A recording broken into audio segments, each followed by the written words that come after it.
বছর আগে তুষার ঝড়ে শহীদ বীরভূমের প্যারা কমান্ডো সুজয় ঘোষের দেহ আজ পৌঁছালো তার নিজ গ্রাম কুন্ডিরায়। আর মুহূর্তের মধ্যেই নেমে এলো শোকের ছায়া। সকাল থেকেই গ্রামের রাস্তায় মানুষের ঢল যেন সমুদ্র। শেষবারের মতো এক ঝলক দেখতে ভিড় জমালেন লক্ষাধিক মানুষ। মাত্র ২৭ বছর বয়সে দেশের জন্য নিজের জীবন উৎসর্গ করলেন সুজয়।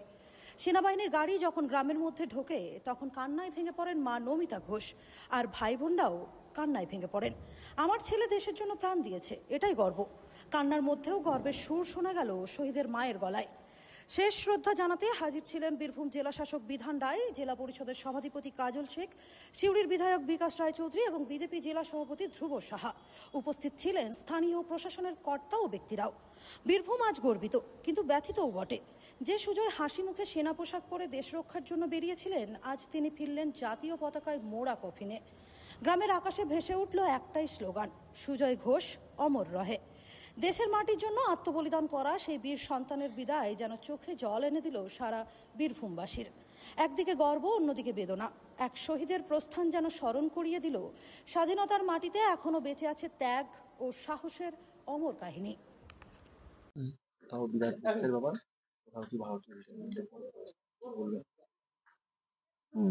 ভাইয়ের ছোটবেলা থেকে স্বপ্ন ছিল যে আমি ইন্ডিয়ান আর্মিতে যাব। ওই ইচ্ছাটাও যত সাধ্য পরিমাণ আমরা চেষ্টা করেছিলাম, প্রাণপণ দিয়ে চেষ্টা করেছিলাম, সেই জায়গাতে পৌঁছিয়ে গিয়েছিল। এবং খুব দক্ষ সৈনিক ছিল, একদম দক্ষ সৈনিক। মানে আমি কাল শোনার পরেও আমি নিজেকেও বিশ্বাস করতে পারছি না যে আমাদের মধ্যে সুজয় আর নেই। এই জিনিসটা এখনো পর্যন্ত আমার উপলব্ধি, যতক্ষণ না আমি নিজের চোখে দেখবো।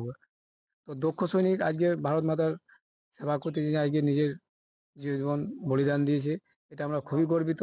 আজ আমার দাদুর ৮৮ বছর বয়স, তার মধ্যে কি অবস্থা হয়, কিন্তু নো টিয়ার্স, চোখের জল ফেলাবো না। আমরা সেভাবেই ওকে আমরা সম্বোধনা দিয়ে আমরা চির বিদায় জানাবো। খবর কালকে আমার কাছে 11:30 নাগাদ ফোন আসে।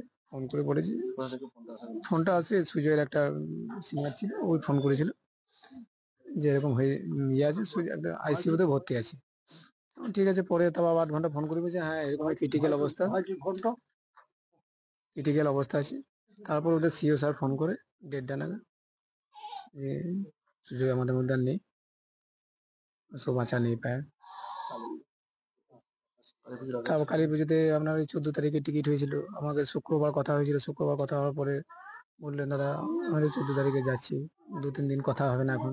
এমনি সার্চিং অপারেশনে ও রোজই যেত, 2-3 দিন কথা হবে না। কি করছি, চিরতরের মতন। আর ছেলে অবশ্যই ভালো, আমাদের ভবানীপুর স্কুলে পড়াশোনা করেছে সেই সূত্রে। আর ওনার দাদার সাথে আমার খুব ভালো সম্পর্ক ছিল, তার বাড়িতে আসতাম সেই সূত্রে। মানে অমায়িক ছেলে একটু বলার ভাষা নেই। যখন ছুটিতে আসতো গ্রামের সঙ্গে মিশে যেত। হ্যাঁ, মানে আমার যেহেতু পাশের গ্রামের বাড়ি, এখান থেকে গ্রামের প্রত্যেকের সাথে মিশতো, বা দেখা হলে কথা বলা, কিছু খাবি না, খরচাপাতি সব দিক দিয়ে অমায়িক যাকে বলে। মানে বলার কোনো ভাষা নেই, বলবো। এটি তুষারপাতে জড়িয়ে পড়েছেন, সেখানে বেরোতে পারেননি, আজ তিনি শহীদ হয়েছেন, কতটা খারাপ লাগছে। তো বলার কোনো ভাষা নেই, খুব বেদনাদায়ক। ওই জন্য আমি বাড়ি থেকে 6 কিলোমিটার বাড়ি থেকে দূরে আসা, বাবাও সাথে এসছে দেখার জন্য।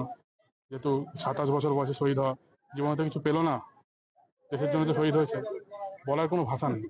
বেদনাদায়ক যাকে বলে আর কি। গোটা গ্রামটির মধ্যে শোকস্তব্ধ একদম।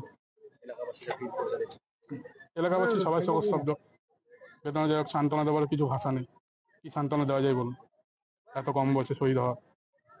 আমাদের পঞ্চায়েতের মধ্যে প্রথম শহীদ। যখন চাকরি পেয়েছিল গর্বের একটা ব্যাপার, যখন চাকরি পেয়েছিল সেনাবাহিনী, তখন তো আপনাদের গর্ব হয়েছিল। অবশ্যই গর্ব হয়েছিল। তারপর আমাদের পঞ্চায়েত থেকে প্যারা কমান্ডো, আমাদের পঞ্চায়েত থেকেও নেই আজ অব্দি প্যারা কমান্ডো। 18 সালে জয়েন করে সার্ভিসে, তখন আমার সাথে ট্রেনিং এর পর দেখা হয়েছিল আমার সাথে। তখন কথা সবার সাথে বলছে, অহংকার বলে এতটুকু বিন্দু মাত্র ছিল না। আপনার নাম? সোমনাথ সিংহ।